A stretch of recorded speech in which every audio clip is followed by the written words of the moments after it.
We are recording. Thank you. Welcome, everybody, to the Housing Committee meeting in December, the last one of the year.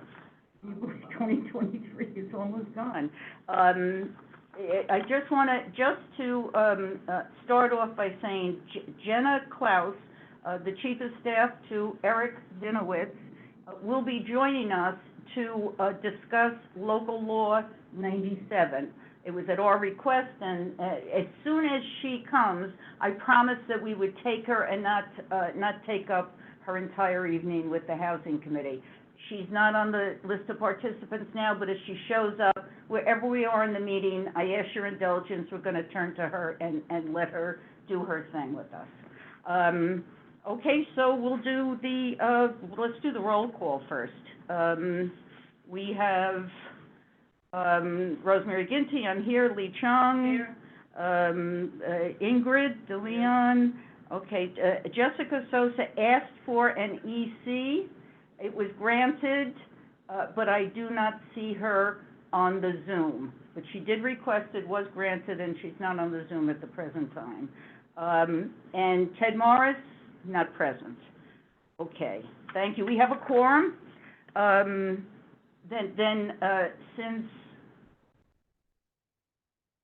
Since Jenna is not here yet, let's then move to the approval of the November minutes. They were distributed. I assume everybody had a chance to take a look at them. Any questions or comments on the minutes? I have a motion to approve the minutes. Make a motion. Okay, and seconded? All those in favor of the minutes, since there are only three of us, we're all in favor, good, no opposition. So the minutes of November are approved unanimously. We can then move on, to the chair's report, right? Jenna's not here, okay. You see that Councilmember Sanchez at the last minute was not able to visit us. We will be asking her to join us at our February meeting and see if that works better for her. In January, we have asked the Department of City Planning representative to come and talk to us principally about the work they do in census information, population, income, housing, what type of housing do we have here, single family, apartments, subsidized, whatever. What city planning is a treasure trove of data. So we asked a city planning rep to come tonight, was not able, but will be here with us in January. So January will be the city planning person, and February we'll ask Councilmember Sanchez. So we'll start a little speakers bureau here at this committee. Good. Rosemary? Yes? Can I ask, does the borough president have a housing director? We know? I don't know. Julie, would you know the? Julie, can you Unmute. I'm not sure, but I'll ask Farah to check in on that. Okay, thank you. Okay, good. Okay. I also see Councilmember Dinowitz is on. Would that be Jenna who's on, or is it really Yes, you, Eric? that is me. Can you all hear me? Jenna? Okay. So as I announced at the beginning of the meeting, as soon as you came, we're going to stop our work and give you the courtesy so you're not spending all your time or your entire evening with us. I appreciate that. Again, we early on, and last year when Lee Chung was chair of the Housing Committee, there were some hearings and interest and some resolutions passed. It was specific, Jenna, I don't know if you were around then, to amalgamated. Mm-hmm. Remember Yep. the big meeting that we had, a special meeting, I think nearly 100 people were on Zoom on that meeting, including Eric. And actually, I think you were there, you may have been there, but in any case, we did, the resolution you received is based on that. Yes, I saw that. And I assume it was sent to Eric. So when we started this year, it was such a big issue that members of the Housing Committee asked, they had just completed the work on it. They finalized all the work, and it was becoming a law. I think October 24th, it was going to kick in and start working. So we thought it would be good to have an update. Where is it? Did it change? What's it about? It certainly is of interest to this committee and to people in our community. I believe as of January 2024, all buildings of a certain size are required to start the plan, and they have to provide something to DOB or start getting fines, and they're not cheap fines. And I know that Maybe she can start from the you beginning. can talk about the whole process Yeah. and who the persons are and what DOB is doing to educate Yeah. buildings, the landlords. Absolutely. If you don't mind, I just want to start with a few notes from our office about this issue. And then I will pivot to exactly, what's going on right now for these buildings over 25,000 square feet. So we have been doing some pretty robust education outreach. It started in May, where we had our webinar. Over 150 people participated, including building owners. It was a big lift to get DOB and Accelerator to do this webinar, but we are successful. And as I sent to you all before, we have a bunch of compiled resources for anybody that reaches out to us. So I would greatly appreciate it if, anybody that comes to the board office with questions about Local Law 97, feel free to send them our way. We have a lot of information to share. So that was one of our efforts. We're continuing our efforts. I've gotten a list of buildings in Council District 11 that will be subject to Local Law 97. There are over 800 buildings that are going to be impacted. I can't exactly say how big each building is. I do have a list of all of the addresses, which I'm happy to share. I actually put them into a map as well, so you can see them visually. But yeah, so building owners, we're thinking about ways to reach out to these specific building owners. We're going to have to figure out how to get in contact with them with only addresses. But we're probably going to do a mailing, and I would love to work jointly with the board on that. So on Local Law 97, we've been taking community feedback for months since Eric got into office. Which actually led the council member to sign on to Linda Lee's bill. I'm not sure if you've heard about it, Intro 1197. Some of the parts of this bill will actually reduce some of the fines that were previously put into Local Law 97, enacted into law. This would reduce some of the fines. Let's see here. It would also use open and green spaces as part of a building's gross floor area when calculating greenhouse gas emissions. So we think this bill is a good thing. Not everybody is signed on. Eric is, I think, one of maybe 21 co-sponsors, so not half of the council yet. And we suspect not the full council will sign on to this bill. There's a lot of hardliners on Local Law 97, no changes whatsoever. And I completely understand that line of thinking. Becoming carbon neutral is not only the goal of the council, but the goal of the mayor. As you've seen his City of Yes for carbon neutrality. And this Local Law 97 plays into it. But there are ways to mitigate some of those biggest expenses to, say, buildings like Amalgamated, smaller co-ops, smaller buildings that don't believe that they can afford some of these costs.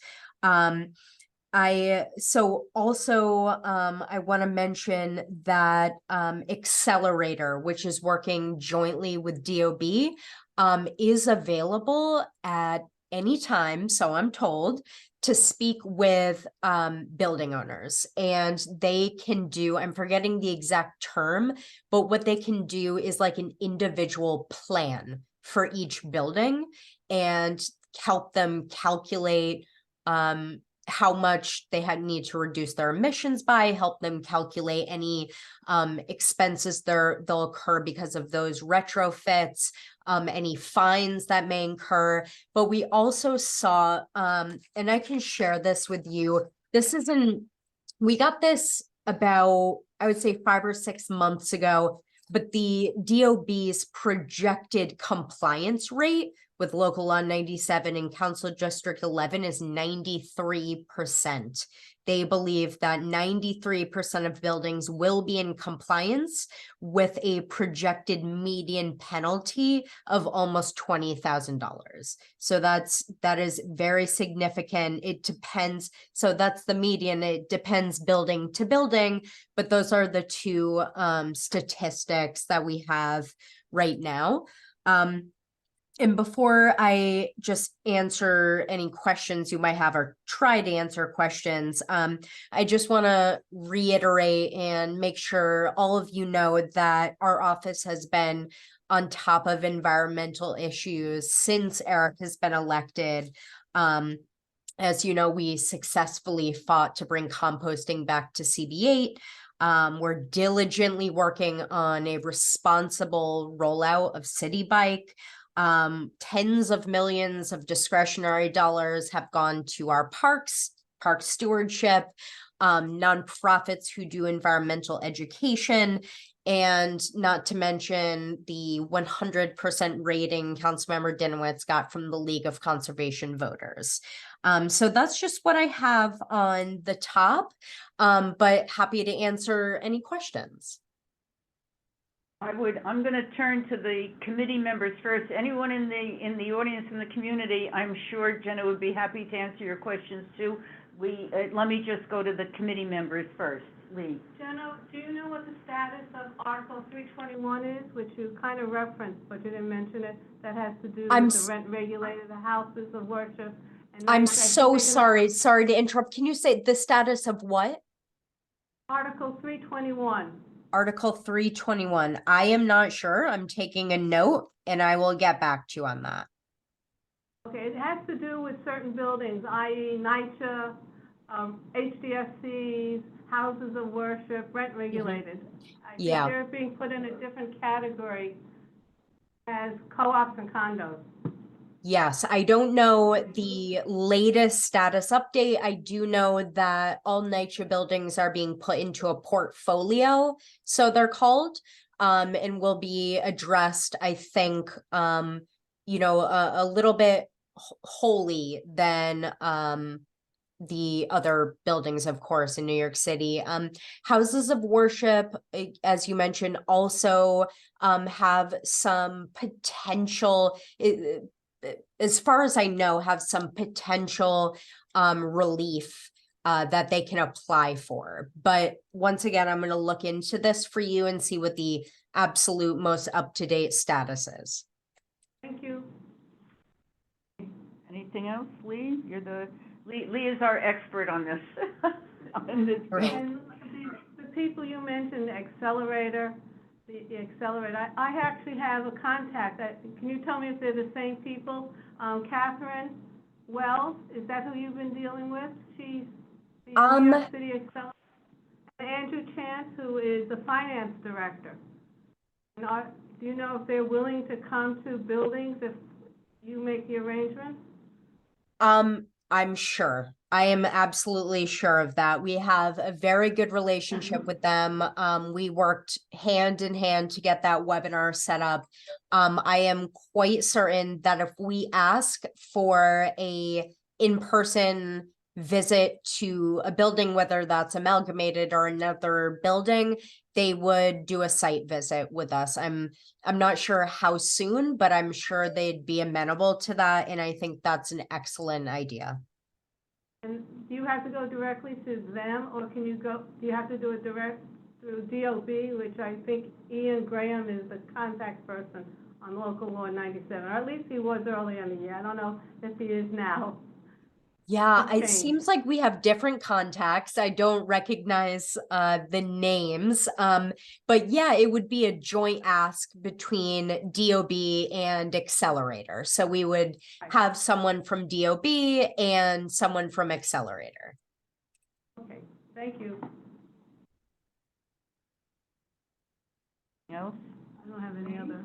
Ingrid, you're okay? Okay, anybody, on the Zoom, anybody have a question for Jenna? You just have to raise your hand. Yeah, just raise your hand. No, okay, I want to say, Jenna, thank you so much for your time. Eric obviously is very lucky to have you. And to give up a piece of your evening to come and talk to us and share your wisdom on this local law is much appreciated. Thank you very much. Thank you. Now go enjoy your evening. Okay. Take care, Jenna. Thank Bye-bye. you. Have a good night, all. It really is very nice of her to give up her evening and come to talk to us. It's good. Okay, so I left it just kind of in the middle of the chair's report. You know, I tend to like the newspaper articles, and you learn so much in the news. New York State, the governor is proposing to spend $50 million to help landlords repair and renovate about 500 SRO units in the city. It's not a big commitment, but it's also not a small commitment. And I just say raise it because SROs, that concept of SROs, is part of the City of Yes housing. Remember our first meeting, we talked a bit about that. So now the governor is coming in with some money to help renovate some of these, they believe 500 SRO units. So I raise it, we will be coming up with, we have to do ULURP on City of Yes housing at some point in time in the spring, I think they were saying, right? And so I just raised this because SROs is being addressed from a zoning viewpoint from City of Yes, and now the governor is stepping in to do another element of SRO, giving $50 million in renovation. The other one that I raised, and I'm a bit puzzled by it, but anyway, the mayor is allowing 15 owners of single-family homes, and going to give them $400,000 each to make their units, single-family homes, to put a second unit into their single-family homes. So clearly that's an experiment if it's only going to 15, if only 15 homeowners. They also have to be income eligible. Yes, right. And it's in essence, it's making illegal basement apartments legal. The restriction on the family income, Right. it is $232,000 a year, and at the end, the rent on that unit that will be rehabilitated for $400,000 has to be capped at not more than $2,600 for a one-bedroom apartment a month. So, it just, well, this is, For whom? I know, but it clearly it's an experiment, if they're only doing it for 15 buildings to see how it goes. But, again, City of Yes Housing talks a lot about putting that extra unit in the single-family and two-family homes. So this experiment just adds onto it. It's another piece of it. That's why I mentioned it. And remember, in January, for the January, we are due with our updates for the section of the housing guide that we got. So we got another month to kind of get that stuff in. If you hand it to me now, I'm telling you, you No, are I too was good, gonna say, lady. You mean this thing? That's exactly right. That's it, the thing that we love. Uh-huh. And we're gonna take great pride in when it's done. So that's the chair's report. We know, Councilmember Sanchez will be February, hopefully. We've spoken to Jenna. So now for, old business. The City of Yes Economic Opportunity, I had a conversation with our chair, who I think sent emails and had a conversation with the chair of land use and the chair of economic development, and I think it's fair to say that they felt it would be useful for us. We've had a discussion on this, on the City of Yes Housing Authority, the Housing Authority piece, that it would be useful for us to do a resolution. Instead of, we just have the discussion in the minutes, to do a resolution, which is what I put together. You all have copies. Do you want to put it up on the screen? Okay. And that's then, everybody else can see it too, am I right? Correct. Okay. I think it's pretty simple and straightforward. It tries to build its way up to the therefore be it resolved.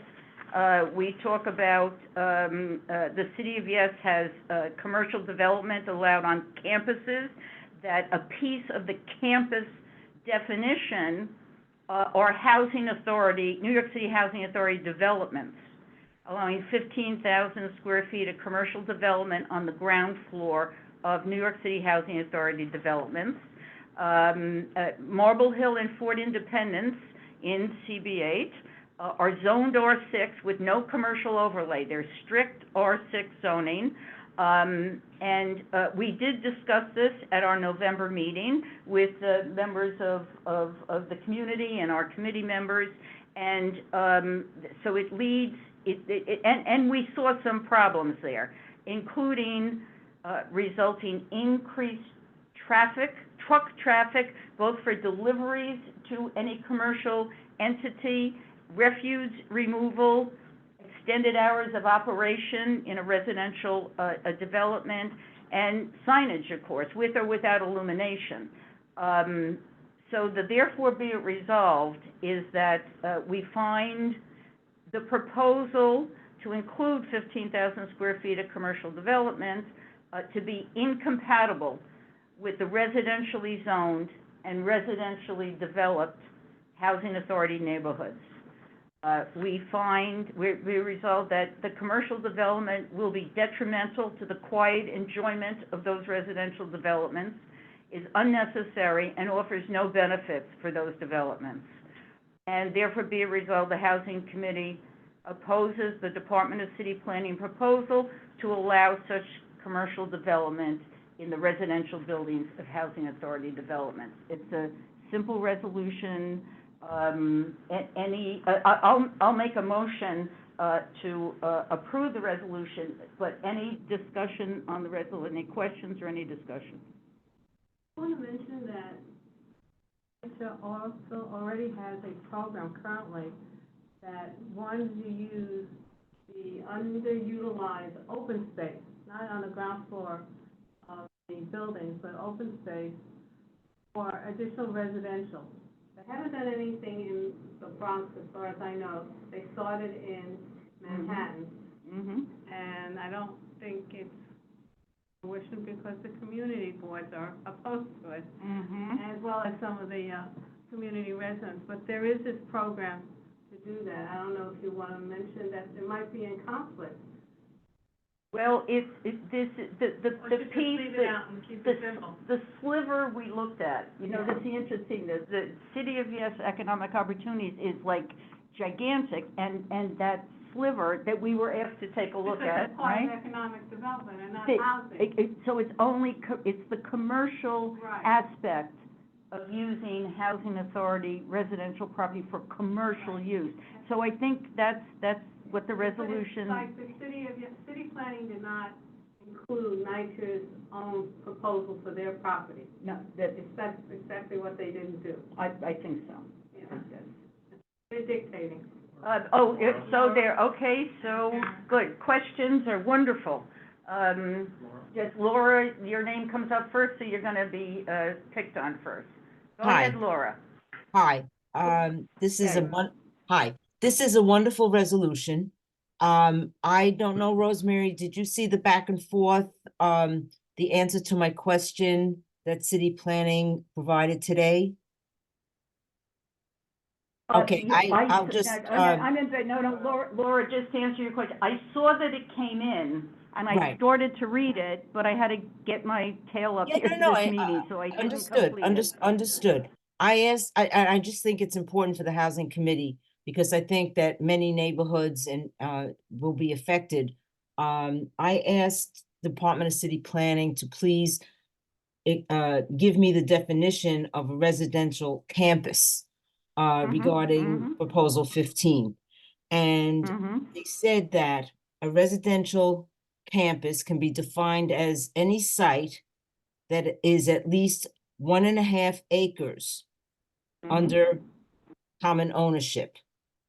And it could be a single lot of 1.5, 1.5 acres, or 2 or more contiguous zoning lots, or lots that would be contiguous, but for their separation by a street. And again, such a campus would allow for the 15,000 square feet of commercial. Right. I find this absolutely stunning, because we do have properties of 1.5. We have many campuses, we have colleges, we have nursing homes, we have, this is something that will affect every neighborhood, and is, was not clear. They did say that there would be an environmental review, and subject to environmental review and community board review under this authorization process.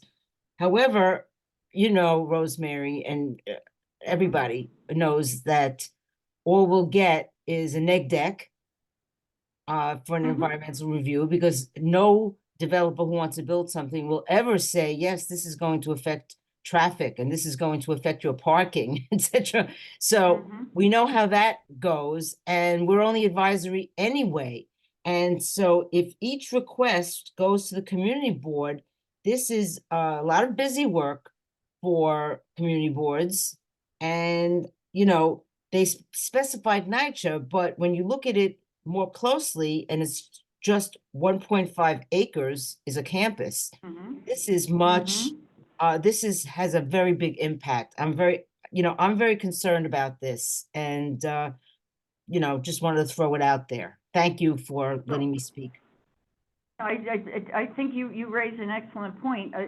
Unfortunately, this committee didn't take that up. We only took up the NYCHA issue, which is very pointed and we can actually look at something that exists to understand that Understood, we don't definitely like it, understood. right? But you raise an excellent, and it is my sincere hope that the land use committee, especially the land use committee, this is a big land use issue too, to have. Yes. It's almost as though, Laura, it's the bigger thing in what you're talking about is putting residential development on campuses. That's the big thing. The 15,000 square feet of commercial is, to me, annoying and shouldn't be allowed, especially where we see where our campuses are. But the main hit is developing housing on these campuses. That's the thing that throws me. And I think it's fair to say the land use committee and maybe economic development, but it's going to be a joint resolution or maybe 2 separate resolutions, but that really is a big land use issue, I think. It's not a housing authority issue. Not unfortunately. What we focused on was the housing authority piece of it. But I think your point is very well taken, and I think it's very important, given the amount of campuses as they define it in Community Board 8. It's also religious institutions, aren't they campuses if it's 1.5 acres? Right? Yeah, I mean, that's it. Yeah. That's the definition. It's very, very loose. And Well, people own it property tends- that are 1.5 acres as well. We can tick them off right now. We know 1.5 acre pieces, and they are numerous in this community board. But your point is well taken, and again, I think the land use committee will tackle this issue. Yes? Good. Yes. Yes. So thank you. Karen?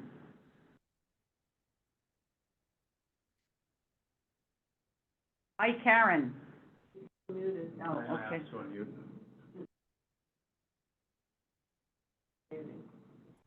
Okay, There you go. All right, so- Hi, Karen. hi Rosemary, hi everybody else. So just as an example, first of all, the item that you're talking about is not just about the housing authority. They use the housing authority as an example. And so the item, which is the campus section, is something that deals with all kinds of things. For instance, I just looked it up on Zola, which is the city's zoning and land use map. So 3333 Henry Hudson Parkway is 133,575 square feet, which is more than an acre and a half. And that would be eligible to put in the 15,000 square feet if you ever found any empty space on that piece of land. And you could just go through every single other tall building complex in your area. And because you were discussing the question about the housing authority, but it doesn't really matter that you will only limit your conversation to the housing authority because it's something that's going to happen in every kind of housing situation of which you are the housing committee. So I would urge, like I did last time, that you consider this as a housing, something that's going to happen to housing to make it commercial. So some housing is commercial. There's commercial at the bottom of lots of buildings and stuff. And a lot of housing has doctors in it. And sometimes that's considered commercial. And so maybe it's not so bad. I don't think it's it should be a carte blanche. I think it should be, you know, like if somebody wants to do it, you should have a good reason to do it. I don't know what that reason is. I'm not sure. I mean, I haven't really thought it out, but I don't think, and then in addition, I just want to also bring up the environmental issues that are concerned with building on pieces of open space that we are now counting as a way for us to have clean air and open space and someplace for the rain to go. And so it will just exasperate the whole situation about flooding and complicate our combined sewer overflow problems. Again, I'm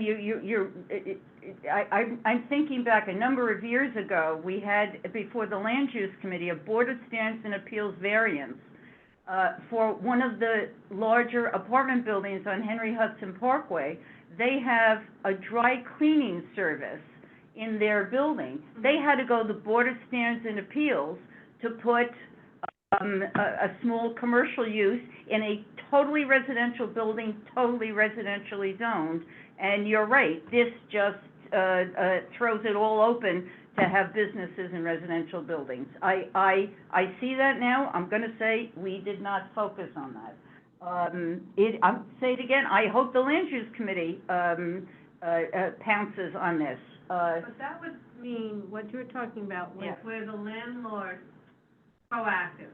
In this instance, it seems like the city is the one that's being proactive and determining where they want to put commercial. So they can only do it on property they have some relationship with, which is not private land, right? That's And not I true. don't know if the city of Yes deals with whether private owners. Yes, it does. And Yes, it does. it does. And all of that information was presented at the meeting of the, when they presented to the Economic and Land Use Committee, when they gave those 18 different things. Basically, it's not just to do housing authority. They just use that as a way of covering up what they really meant.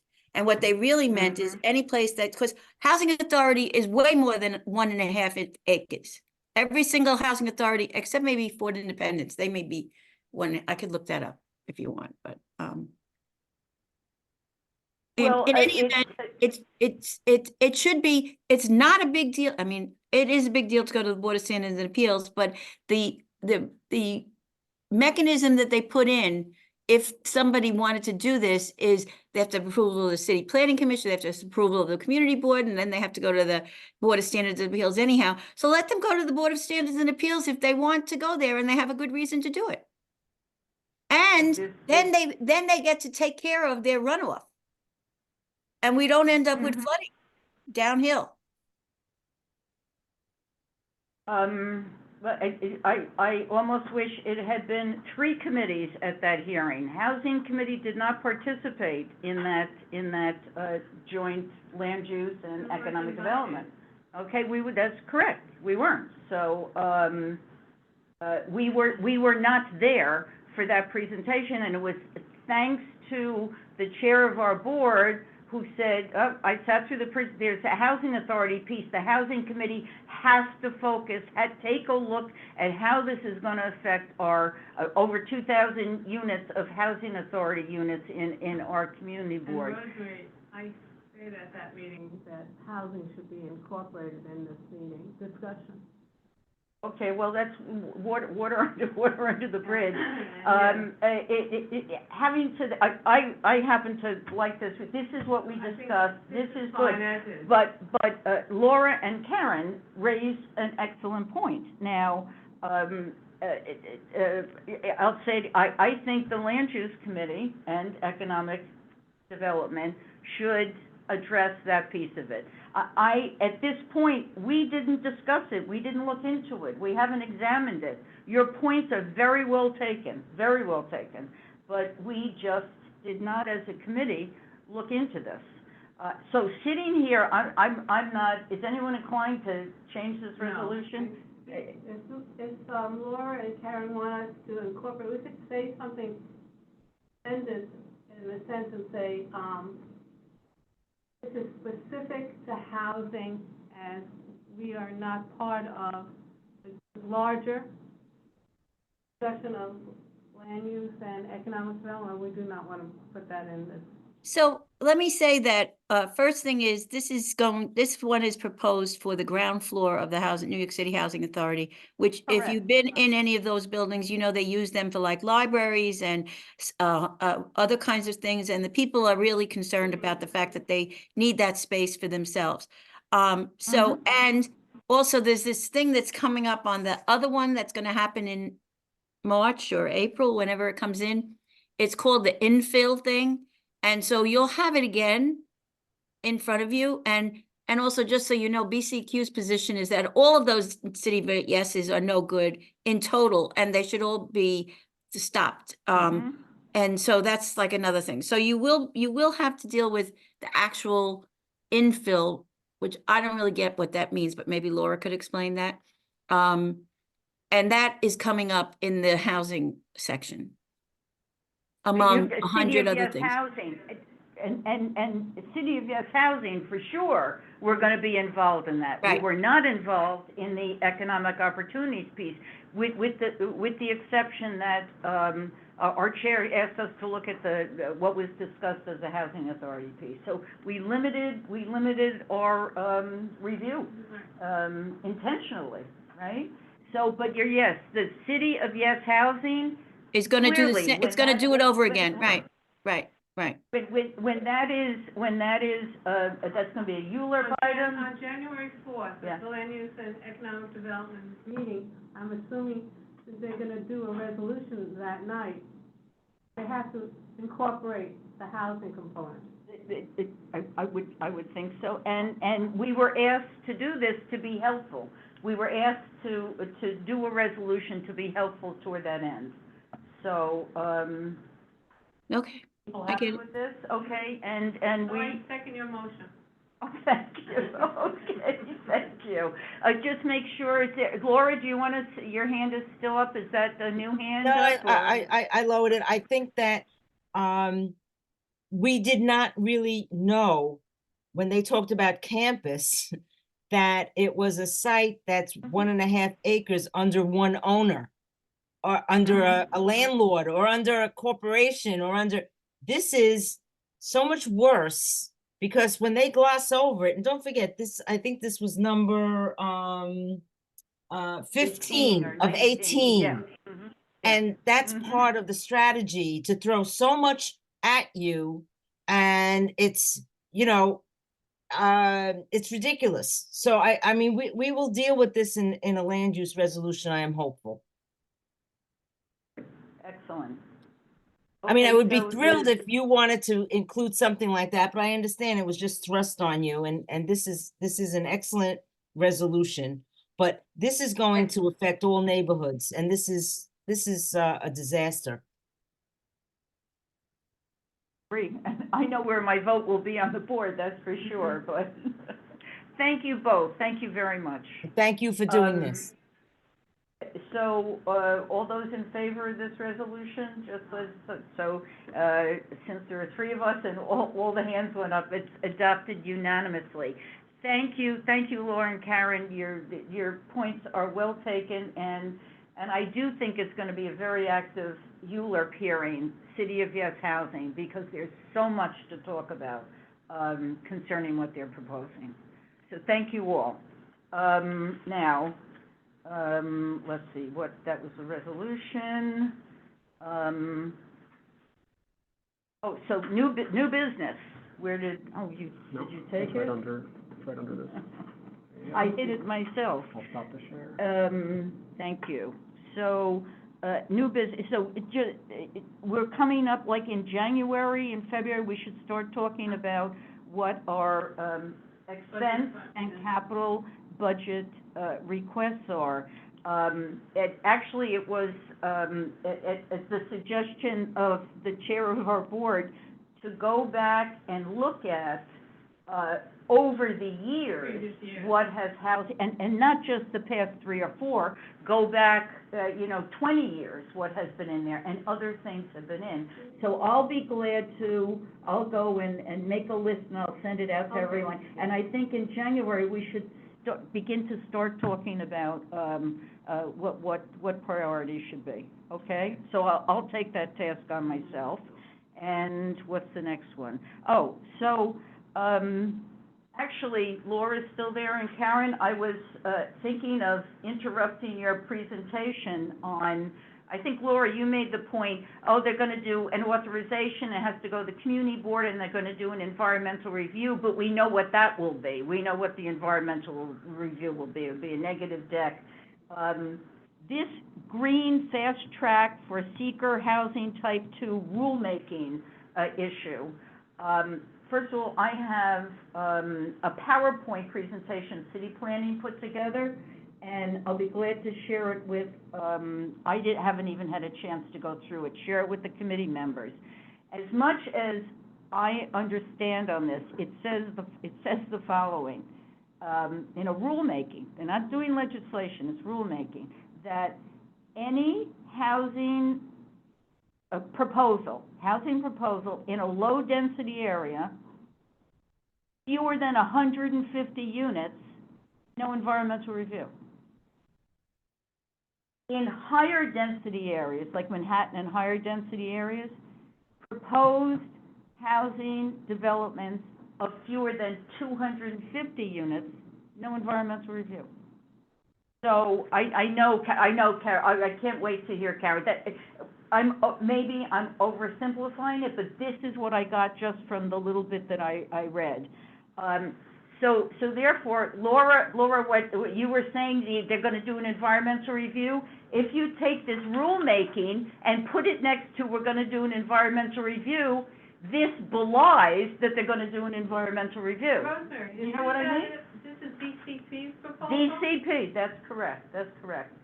So, now, I don't wanna go on because Karen is the genius on this. Let's, Karen, shed your wisdom for us, please.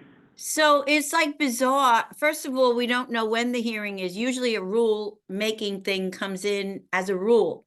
But this one came in as an EAS because they did an EAS but they knew that they were gonna check the box that said neg deck, you know, that it wasn't gonna have an impact. It's gonna have an impact. I mean, you just can't, you can't you can't go to SECA, which is the State and City Environmental Quality Review, and change the criteria for what is an impact just by a rule. So they may say, yeah, well, you got to check how many units. But the fact is that the real criteria is how much water are those units going to use? Flushing the toilet, washing the laundry, you know, washing the floor, whatever it is. If it gets to be a certain level, then that's a trigger. But they're not saying that. And so, and they're just trying to like kill ULURP is what I think they're doing. Because they're going to say, well, we're still going to have ULURP, but you know, and I don't even like the EA. I want to go the opposite way on the CEQA. They took CEQA and they watered it down so much that you can't have a greenhouse gas impact unless you have a certain size. Like all of the city of Yes is not an impact to the greenhouse gas because it's not a cumulative big space of land. It's a piece here, a piece there, a piece all over the place because they call it generic. Well, if you call it generic, then don't even talk to me because that's not right. Unfortunately, the community board doesn't really have a great role on environmental reviews. And it's probably for the best because they're really killing it now. I mean, I do want to get in touch with a bunch of people who could figure out a way to make it so that we could have good environmental reviews. I think that's like, you know, a 10-year plan. I don't think it's going to happen soon. We need to get a good mayor, actually.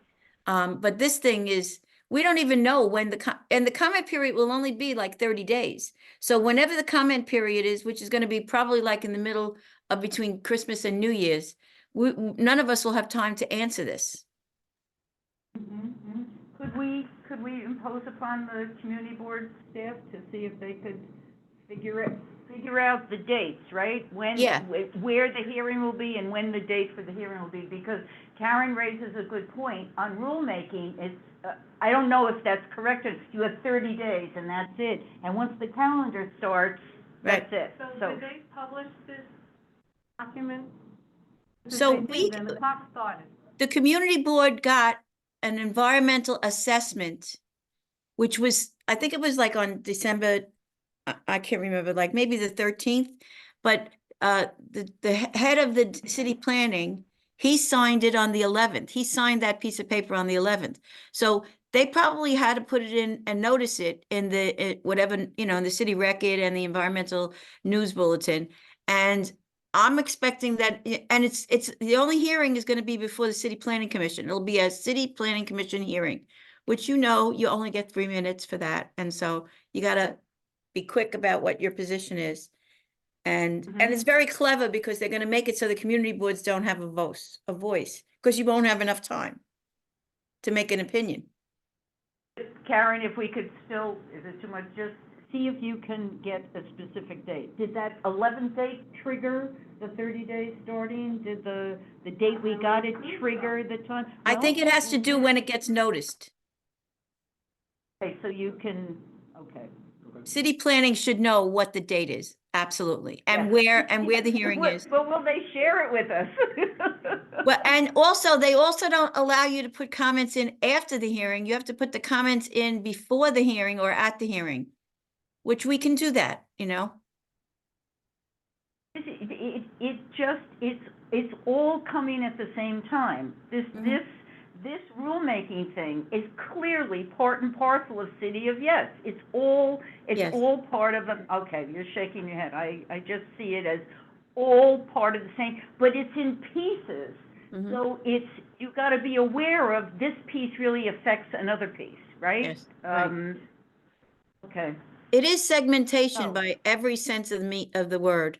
Exactly. God, I haven't heard that word in a long time, Karen. I thought I would bring Segmentation, joy that's to what you. it I is. thought I would bring joy to you, Rosemary, that's why. Well, you did, thank you. Okay, so we'll see if we can find that out. I'll Get share the the language. PowerPoint. Yeah. It's, much upsetting. Well, I think I've come to the end of the agenda, which is good. I want to say, Julie has a hand up. oh, Julie, I'm sorry. I had my back to you. That's okay. I just Hi, raised my, Julie. hi, I just raised my hand. I just wanted to thank you, Rosemary, for picking it up and doing the resolution, and for your committee members. Thank you all. And Thank you. Karen, as always, I always learn from you. You're my unofficial professor in environment. But thank you, committee and Karen. We still have a lot of work ahead of us, really, but thank you, Julie. So I think, I hope everybody had a good Hanukkah who celebrates. I think that has passed now. But ahead, we have a Merry Christmas, a Happy Kwanzaa, and a Happy New Year to And everybody. Boxing Day, don't Okay. forget Boxing Day. Okay, Boxing Day, there you go. Our next meeting will be next year, January 22nd, 2024. I don't know where the time goes. And I'll take a motion, unless somebody wants to, any other questions? Good. So, motion to adjourn? Motion to adjourn, seconded. All those in favor? We're Did you done. say the next meeting is the 22nd? January 22nd. January. January 22nd, 2024. Happy New Year.